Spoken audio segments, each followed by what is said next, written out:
oatmeal raisin cookies. This is my favorite recipe. They are super soft. Oatmeal raisin cookies are super simple. I've been making the same recipe for so many years. You can add anything that you want, chocolate chips, nuts, anything that you want, but we're making the classic today, the OG oatmeal raisin cookies. I'm gonna start with 1.5 cups of all-purpose flour. I like to whisk my dry ingredients together before I start mixing. So I'm going to add to that a teaspoon of salt, 1 teaspoon of baking soda, and a teaspoon of ground cinnamon. I have oatmeal cookies without ground cinnamon. Sometimes in the fall, I'll use pumpkin spice. Just whisk that together and then we'll set it aside.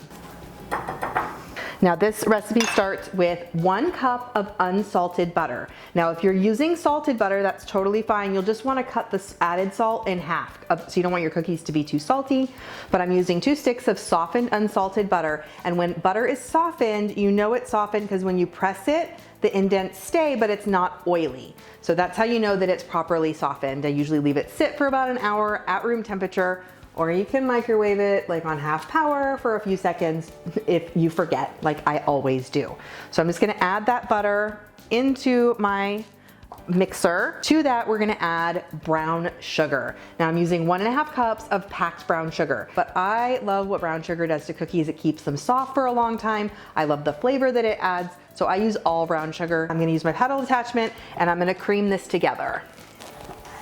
When you cream butter and sugar, you wanna just mix it until it's nice and fluffy. It'll take about 1 to 2 minutes. All right, once it's nice and creamed, you'll tell that the brown sugar is kind of mixed in to the butter. There won't be any butter chunks. It'll kind of spread around the side of the bowl. I'm gonna scrape the paddle and then I'm gonna scrape the sides of the bowl before we continue.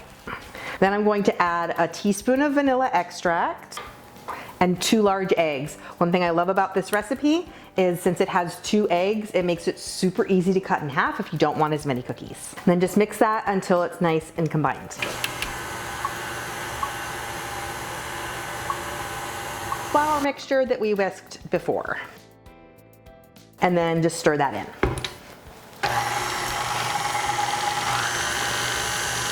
At this point, it's time to add the oats. Now for oatmeal cookies, I like using quick oats because they're a little bit finer. Regular old-fashioned oats, while you could use them, they're gonna add so much more chewiness to the cookies, and not necessarily a good chew because they don't dissolve as much as the quick oats do in the cookie dough. So I prefer using quick oats. You can buy those in the regular grocery store. If you only have old-fashioned or rolled oats, you can just pulse them in a blender or a food processor and it turns itself into quick oats. So that's a great little tip there for you. And add 3¼ cups of those oats. Then 1.5 cups of raisins. It's a very thick cookie dough and it makes a lot. So that's why I really recommend using the stand mixer or at least a hand mixer because it's gonna be really hard to mix these by hand. Now I have a cookie sheet and it's covered with parchment paper. You could also use a silicone baking mat, whatever you have. It's important to use something to bake the cookies on so they don't stick and you don't have to add any extra grease. I'm going to use a cookie scoop to make sure that I get even size cookies. Now this is a 2 tablespoon cookie scoop. You can make these any size that you want. The only difference is the baking time. So you could do 1 or 2 tablespoons. You could make giant cookies. You can even do a 9x13 pan or like a cookie cake, but we're just gonna scoop this dough onto the cookie sheet.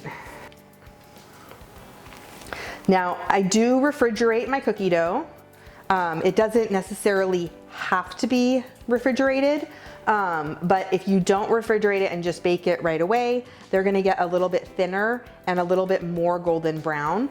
And I like them a little bit lighter and I like them a little bit puffier, and so that is why I like to chill them. So I'm gonna chill these for about 30 minutes and then bake them at 350 for about 10 to 12 minutes until they are no longer glossy on top and light golden around the edges. Another thing I love about this cookie recipe is you can freeze the cookie dough balls. So these are frozen.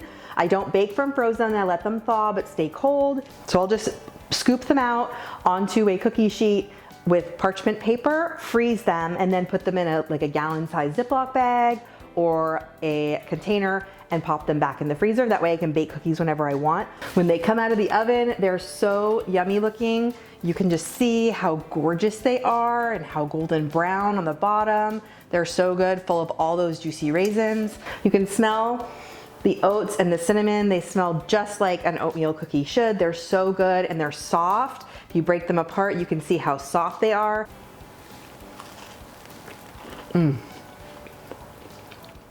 So good.